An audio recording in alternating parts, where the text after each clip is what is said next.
묵상기도 하심으로 새벽 예배를 시작하겠습니다.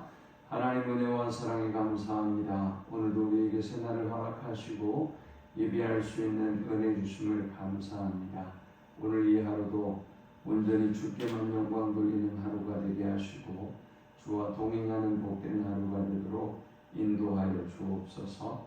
우리가 가지고 온 인생의 모든 짐과 문제들은 주께서 담당해 주시고 세상에 줄 수 없는 참된 평강과 안식을 주님 안에서 누리는 하루가 되게 하여 주옵소서. 이 하루도 온전히 주께 부탁드리며 예수님을 의지하여 간절히 기도하옵나이다.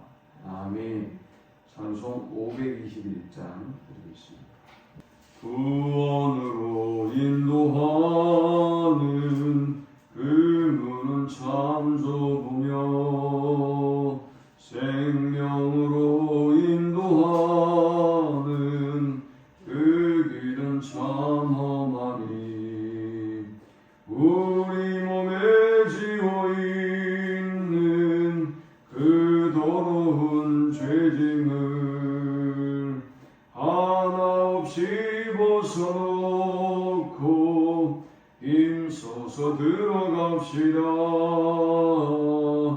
구원으로 인도하는 그 좁은 문 들어가 영생으로 인도하는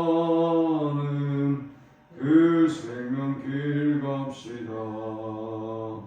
이 세상에 많은 사람 큰 문으로 들어가 넓은 길로 갈지라도 멸망으로 끝나니 세상 어떤 부귀영화 모두 내어 버리고 주의 말씀 순종하여 그 생명길로 갑시다. 구원으로 인도하는 그 좁은 문 들어가 영생으로 인도하는 그 생명길 갑시다. 구원의 문 열렸으니 주의 공로 힘입어 주저 말고 들어가서 생명길로 갑시다. 구원의 문 닫힌 후엔 들어가고 싶으나 한 번 닫힌 구원의 문 또 열려지지 않으리. 구원으로 인도하는 그 좁은 문 들어가 영생으로 인도하는 그 생명길 갑시다. 아멘. 오늘 이 시간에 주시는 살아계신 하나님의 말씀은 신약성경 누가복음 11장 37절에서 54절의 말씀입니다. 예수께서 말씀하실 때 한 바리새인이 자기와 함께 점심을 잡수시기를 청함으로 들어가 앉으셨더니 잡수시기 전에 손 씻지 아니하심을 그 바리새인이 보고 이상히 여기는지라.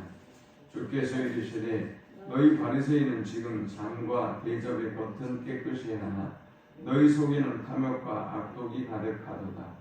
어리석은 자들아, 겉을 만드시니까 속도 만들지 아니하셨느냐? 그러나 그 안에 있는 것으로 구제하라. 그리하면 모든 것이 너희에게 깨끗하리라. 화했을진저 너희 바리새인이여, 너희가 박하와 운양과 모든 채소의 11조는 들이되 공의와 하나님께 대한 사랑은 버리는도다. 그러나 이것도 행하고 저것도 버리지 말아야 할지니라. 화했을진저 너희 바리새인이여, 너희가 회당의 높은 자리와 시장에서 문안받는 것을 기뻐하는도다. 화했을진저 너희여, 너희는 평토장한 무덤 같아서 그 위를 밟는 사람이 알지 못하느니라. 한 율법 교사가 예수께 대답하여 이르되 선생님, 이렇게 말씀하시니 우리까지 모욕하심이니이다.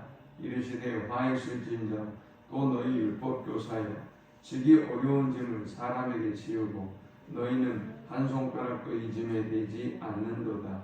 화했을진저 너희는 선지자들의 무덤을 만드는도다. 그들을 죽인 자도 너희의 조상들이로다.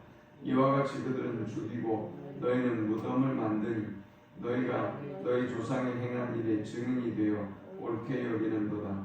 그러므로 하나님의 지혜가 이르시되 내가 선지자와 사도들을 그들에게 보내리니 그 중에서 더러는 죽이며 또 박해하리라 하였느니라. 창세 이후로 흘린 모든 선지자의 피를 이 세대가 담당하되 곧 아벨의 피로부터 제단과 성전 사이에서 죽임을 당한 사갈의 피까지 하리라. 내가 너희에게 이르노니 과연 이 세대가 담당하리라. 화했을진저 너희 율법교사여, 너희가 지식의 열쇠를 가져가서 너희도 들어가지 못하고 또 들어가고자 하는 자도 막았느니라 하시니라. 거기서 나오실 때 서기관과 바리새인들이 거세게 달려들어 여러 가지를 따져묻고 그 입에서 나오는 말을 책잡고자 하여 노리고 있더라. 아멘. 예수께서 한 바리새인의 집에 식사 초대를 받았습니다. 그런데 예수님이 식사 전에 손을 씻지 않는 모습을 보면서 바리새인이 이상하게 여겼습니다. 주님은 그의 내면을 보시고 말씀하셨습니다. 주께서 이르시되 너희 바리새인은 지금 잔과 대접의 겉은 깨끗이 하나 너희 속에는 탐욕과 악독이 가득하도다. 주님은 바리새인의 외적인 경건의 모습을 오히려 책망하시고 그들을 꾸짖으셨습니다. 오늘 우리는 이 말씀을 통해서 세 가지 영적 교훈을 묵상하고 함께 은혜를 나누고자 합니다. 이 본문이 주는 첫 번째 영적 교훈은 예수님은 중심을 보신다라는 것입니다. 이 바리새인이라고 하는 사람은 당시에 가장 경건한 사람들입니다. 유대 사회에서 그들의 경건으로 존경을 받았던 인물들이고 또한 이들은 그것들을 오히려 즐기기까지 했습니다. 그런데 이러한 모습이 왜 바리새인들이 그랬을까라는 생각을 우리가 가질지 모르겠는데 우리 또한 그런 모습을 볼 수가 있어요. 우리 자신들 또한 가령 어떤 경건이 또 열심히 우리의 자랑이 되기도 하고 또 모든 율법은 충족할 수 없지만 어떤 부분적인 율법을 잘 지키는 이런 모습들을 통해서 다른 사람을 정죄하기도 하지만 또 다른 사람들로부터 인정받고 존경을 받으려고 하는, 높아지려고 하는 마음들이 우리 안에는 있는 것이죠. 바리새인들은 당시에 가장 존경을 받았던 사람들이고 또 율법에 열심을 내었던 사람들이지만 그러나 이들은 내면을 잃어버리고 또 율법의 정신을 잃어버리는 오류를 범합니다. 그래서 주님은 율법적으로는 열심히 경건을 줬지만 그러나 그들 안에 있는 탐욕과 악독을 보시고 꾸짖으셨습니다. 우리가 우리 자신의 모습을 끊임없이 돌아보면서 살펴야 될 것은 바로 우리의 내면입니다. 과연 나는 주님이 말씀하신 것처럼 내 내면도 중요하게 여기고 또 외적인 경건도 중요하게 여기고 있는지 우리는 우리 자신을 살펴야 하겠습니다. 42절에 보니까 이 바리새인들이 11조 생활을 하기 위해서 얼마나 열심을 다했는지 모릅니다. 그러나 문제는 보니까 그들은 율법의 정신인 11조의 정신인 공의와 사랑을 버렸습니다. 그래서 주님은 11조의 율법도 버리지 말고 그 외적인 자세도 버리지 말고 그 원래의 11조의 정신인 공의와 사랑도 버리지 말아야 된다라는 것을 말씀하고 있습니다. 예수는 우리의 중심을 보십니다. 그러므로 어떤 외적인 율법을 지키는 일 또한 중요하지만 그러나 우리는 우리의 내면을 살피고 마음을 다하고 뜻을 다하고 힘을 다해서 하나님을 경외하는 삶을 살아야 될 줄 믿습니다. 두 번째 우리가 이 본문을 통해서 얻을 수 있는 영적 교훈은 율법은 짐을 지게 하지만 예수님은 짐을 담당해 주신다라는 것입니다. 율법이 가지고 있는 오류는 뭡니까? 여러분들이 하나님과의 깊은 교제와 관계를 통해서 율법을 지키는 것은 좋지만 그러나 그 내면을 잃어버리고 그 내면을 없는 채 율법을 여러분들이 마치 무거운 짐을 지고 가듯 지키는 것은 우리에게 큰 고통과 아픔을 줍니다. 죽음과 같은 고통을 주죠. 또 문제는 뭡니까? 또 문제는 율법을 지키는 것으로 인해서 다른 사람들을 정죄하고 판단하는 일을 하기 때문에 더 무서운 일인 것입니다. 45절 46절에 보니까 한 율법 교사가 예수께 대답하이르되 선생님 이렇게 말씀하시니 우리까지 모욕하심이니이다. 이르시되 화를 쓸진저 또 너희 율법 교사여 지기 어려운 짐을 사람에게 지우고 너희는 한 손가락 그 이짐에 되지 않는도다 했습니다. 율법은 이렇게 짐을 지게 하는 것입니다. 여러분 스스로도 복음을 알고 복음을 누리지 못하면 이 율법이 무거운 짐을 지고 비틀거리며 살아가는 것이고요. 또 우리가 이 그릇된 율법주의에 빠지면 다른 사람에게도 무거운 짐을 요구하는 것입니다. 무거운 짐을 져야 한다고 생각하는 것입니다. 우리가 복음을 전하고 복음을 누리고 그리고 그 은혜의 감격 속에 말씀을 준행하고 따라야지 하나님의 은혜는 없고 사랑은 없는 채 율법주의만 빠져서 우리가 신앙생활을 한다면 이것은 자신뿐만이 아니라 다른 사람에게도 큰 비극이 되는 것입니다. 그러므로 우리 주님의 초대를 우리가 기억하면서 주님은 말씀하셨잖아요. 수고하고 무거운 짐진 자들아 다 내게로 오라. 내가 너희를 쉬게 하리라. 신앙생활은 쉬는 것입니다. 주님 안에서 쉬는 것입니다. 주님이 우리의 모든 죄와 인생의 짐을 담당해 주심을 누리는 것입니다. 오늘 주님이 우리의 모든 율법의 짐을 대신 져주셨음을 기억하고 주님 안에서 참 자유를 누리는 우리 모두가 되실 수 있기를 축원합니다. 다른 사람에게도 짐을 지울 필요 없어요. 그들이 무거운 짐을 지고 막 살아가면 여러분이 얘기해 주세요. 그 짐은 우리가 지는 게 아니라고 말이죠. 그 짐은 주님이 지셨다고 말이죠. 그래서 그 모든 짐으로부터 자유할 수 있도록 우리가 참 복음을 선언해야 하는 것입니다. 이건 바리새인과 율법 교사들만의 문제가 아니에요. 이 시대의 사람들이 신앙생활하면서 보면 뭔가 하나님을 위해서 내가 무엇을 하려고 해요. 무엇을 하려고 몸부림치고 무엇을 해야 된다고 생각하고 있고 또 무엇을 하게 하려고 해요. 그러니 참 복음은 사라지고 점점 더 오히려 율법만 남고 껍데기만 남는 오류를 우리가 계속해서 반복적으로 보게 돼요. 오늘 무거운 짐은 주님이 담당해 주셨음을 기억하고 그 복음의 능력을 누리는 우리 모두가 될 수 있기를 축원합니다. 마지막 세 번째 우리가 이 본문을 통해 얻을 수 있는 영적 교훈은 그릇된 지식은 피를 흘리게 하지만 예수님은 그 피로 이들의 죄를 사하셨다라는 것입니다.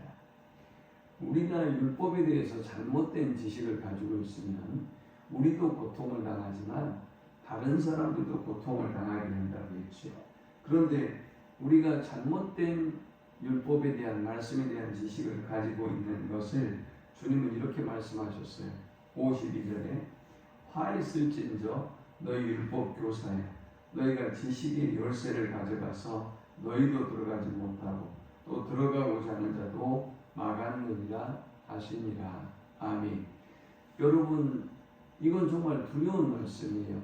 율법을 가르치는 교사들이 율법이 뭔지를 몰라요. 말씀이 뭔지를 몰라요. 율법이 무엇을 말하고 있는지를 몰라요. 그래서 자신들도 못 들어가지만 다른 사람들도 못 들어가게 했단 말이죠. 자, 그것뿐만이 아니죠. 말씀을 제대로 알지 못하니까 말씀을 가르쳤던 수많은 이 율법의 교사들이 선지자들을 죽였어요. 선지자들을 죽인 것으로 끝나는 것이 아니라 예수님까지도 죽였죠. 지금 오늘 율법 교사에게 주님은 그렇게 말씀하고 있는 거예요. 51절에 곧 아벨의 피로부터 제단과 성전 사이에서 죽임을 당한 사가랴의 피까지 하리라. 내가 너희에게 이르노니 과연 이 세대가 담당하리라. 창세 이후에 흘린 선지자의 모든 피를 50절에 이 세대가 담당하게 하겠다. 아벨의 피로부터 사가랴의 피까지 수많은 사람들이 하나님의 말씀을 제대로 알지 못한 이 율법 교사들이 수많은 선지자를 죽였다는 것이죠. 그리고 예수님까지 죽인다는 것이죠. 그들만 못 들어가는 것이 아니라 다른 사람들도 못 들어가도록 그들이 막아버렸다는 사실이죠. 그리고 이들이 하는 일이 뭡니까? 53절과 54절에도 보니까 예수님의 말씀을 듣고 거칠게 달라들고 그리고 따져들고 예수님의 말씀에 책을 잡고자 했습니다. 그들의 아벨부터 사가랴까지 많은 선지자를 죽였던 그들의 악한 본능과 모습이 그대로 드러나고 있는 것이죠. 여러분, 이렇게 그릇된 지식은 피를 흘리게 만듭니다. 복음을 알지 못하는 사람은 피를 흘리게 만드는 것입니다. 교회 안에 피를 흘리고 다른 사람에게 피를 흘리게 만드는 것입니다. 잘못된 율법의 잣대를 가지고 사람들을 난도질하고 교회를 난도질하고 죽음과 고통에 이르게 하는 것입니다. 하지만 예수님은 어때요? 오히려 잘못된 율법을 가지고 다른 사람을 위협하고 죽였던 그런 이들의 모습과는 다르게 오히려 예수님은 그의 죽음을 통해서 그의 피를 통해서 오히려 그들의 죄를 사하시고 인류의 모든 죄를 사하셨음을 보게 됩니다. 오늘 과연 나는 하나님의 말씀을 제대로 이해하고 있는지, 올바른 참된 복음을 알고 있는지, 나는 다른 사람을 그렇게 죽이고 정죄하고 있지는 않는지 돌아보면서 복음 안에 거하고 복음을 누리고 복음을 전하는 일에 힘쓰는 우리 모두가 될 수 있기를 축원합니다. 하나님 감사합니다. 귀한 말씀을 통해서 은혜 받고 깨닫게 하심을 참으로 감사합니다. 복음을 분명히 알고 그리고 이 복음을 누리고 그 안에 거하게 하시며 이 복음의 전달자로 살게 하여 주옵소서. 우리의 모든 죄를 담당하신 참 자유를 주신 주님을 누리고 증거하는 저희가 되게 하여 주옵소서. 예수님의 이름으로 기도합니다. 아멘. 지금은 우리 주 예수 그리스도의 크신 은혜와 성부 하나님의 극진한 사랑과 성령의 노보교통 충만케 하시니 참된 구원이 되시는 우리 주님의 그 은혜와 사랑 안에 거하고 그 참된 복음을 누리며 복음의 증거자로 살기를 소망하는 모든 주의 백성들의 머리 위에 이제로부터 영원토록 함께 있을지어다. 아멘.